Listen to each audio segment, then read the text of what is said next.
Friends, শুভ নববর্ষ সবাইকে।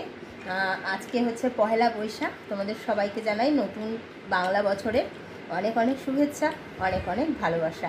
তো নতুন বছর সবারই শুভ হোক। আর এই দিকে দেখো নতুন বছরে ভুতু কী খাচ্ছে, সকাল সকাল খাচ্ছে দেখো দই চিড়ে, বাতাসা, মিষ্টি এসব দিয়ে মেখে ভুতু কিন্তু খাচ্ছে।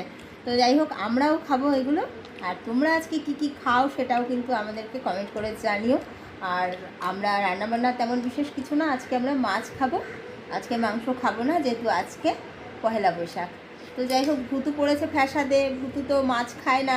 তো ভুতু আজকে ডিমের পোজ খাবে আর ডাল খাবে, বড়ি ভাজা খাবে, আলু ভাজা খাবে, এইসব খাবে আর কি। কালকে ভুতুকে ডিম করি, মাংস করি, সব করে দেবো, কিন্তু আজকে ভুতু পাবে না। দেখো এই জন্য দেখো ভুতুর মুখটা খুবই দুঃখে আছে। ভুতুর কিচ্ছু না, একটু চিকেন হলেই হয়,